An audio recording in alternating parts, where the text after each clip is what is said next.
Okay, be honest. How many tabs you have open right now that are not this video? How many times a day did you say, I'll start in 5 minutes, and then now it's been 3 hours? How many things are on your to-do list that have been on your to-do list since last week? Since last month? Last year? Yeah, I know. Same. We've been told the same thing our whole lives. Just stop being lazy. Be more disciplined. Manage your time better. And of course, we try. We download apps, we buy planners, we watch productivity videos, and then of course, we still procrastinate on using them. Because procrastination has nothing to do with time management. Nothing. Procrastination is not actually a laziness problem. Or a discipline problem. Not even a you just need to try harder problem. It's more an emotions kind of problem. Meaning, when we procrastinate, we are not avoiding the task. We are avoiding the way that task makes us feel. The uncomfortable feeling you get when you think about starting something. Your brain decides that feeling is a threat to your body, and it finds the fastest exit possible, which is usually your phone, or the fridge, or suddenly caring about finding that diary you used to have when you were in grade school. When a task feels overwhelming, or boring, or scary, or even just heavy, our brain does the math. Option 1. Sit with this uncomfortable feeling and then do it. Or, option 2. Open TikTok and feel better instantly. Our brain picks option 2 every time, because avoiding the discomfort feels like relief. This relief is actually real and not an imagination. The moment you close your laptop and tell yourself, I'll do it tomorrow, you really do feel better. The problem is that this relief is temporary. You didn't solve the thing. You just moved it to tomorrow, to a version of you that still has to deal with it, except now with less time, more pressure, and more guilt. Yikes! Research shows that when we think about our future self, the version of us that has to deal with the consequences of what we're currently avoiding, our brain processes that person the same way it processes a stranger. Not yourself, but a stranger. So when you say, I'll do it tomorrow, you're essentially saying, some random person will be doing that. And the current you doesn't really care about random people. The current you has to watch the next episode of Stranger Things. This is why we can look at a deadline 3 weeks away and still feel completely calm, and then wake up the night before in full panic mode wondering, how did this happen? Well, because of you. Because of current you. 3 weeks ago when you decided to finish a season of Stranger Things that you have already watched for the end time. And the worst part? When you imagine your future self doing the task, your brain actually makes it look easy. You picture your future self motivated, focused, ready. So instead of actually doing the task, you tell yourself, I'll feel more like it tomorrow. Or, I work better under pressure. You do feel better just from imagining the fantasy version of yourself doing the thing you're actually currently not doing. It's genuinely a little bit ridiculous, but we all do it. Another thing that contributes to procrastination: perfectionism. A lot of us think perfectionism means caring too much about doing things well. And sure, partially. But what does perfectionism actually do to a procrastinating brain? If something can't be done perfectly, the brain would decide to rather not start at all. Because not starting protects you from finding out that you might not be as good as you hope. Think about it. We put off the job application because what if we apply and don't get in?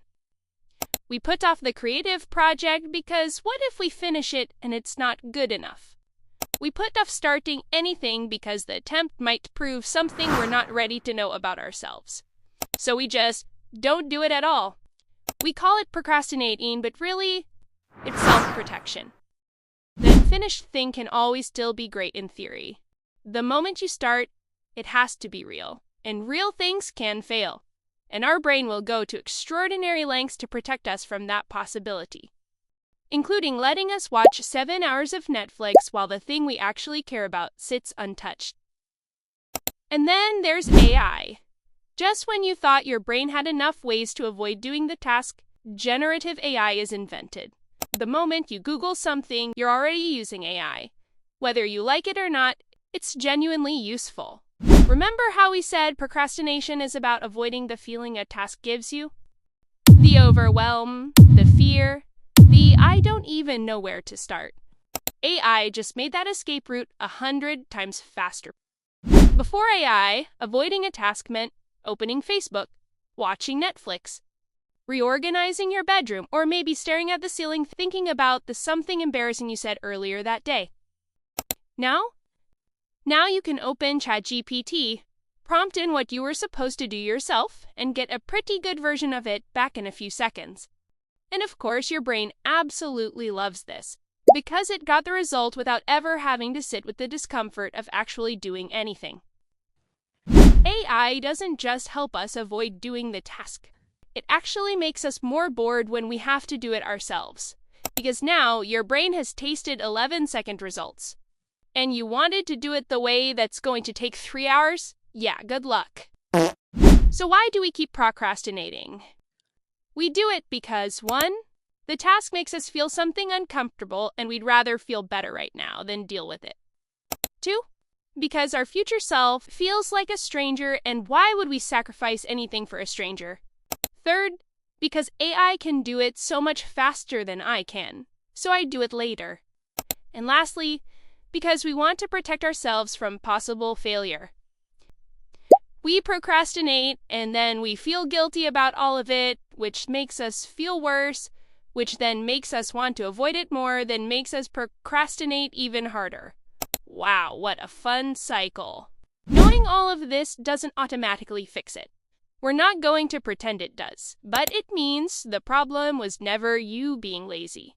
It was never you being undisciplined. It was never a character flaw that some people have and some people don't.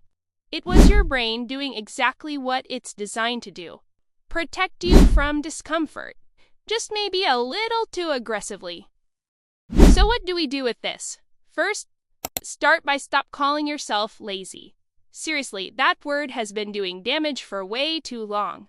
You are not lazy. You are someone whose brain is really good at avoiding discomfort. That's a different problem with a different solution. Second, start embarrassingly small. Not a 5-year plan, not a 30-day challenge. Embarrassingly, almost insultingly small. Maybe open a document. Just open it. Don't write anything, just open it. Because your brain only needs to get past the discomfort of starting. Once you're in it, the feeling changes almost every time. And lastly, maybe start caring a little more about your future self. That person is going to have to live with every decision you make today, and they deserve a little more consideration than what we've been giving them. Anyway, if you're still here, that either means this helped or you had nothing else to do today. Either way, subscribe, new video every week. Till next week, bye!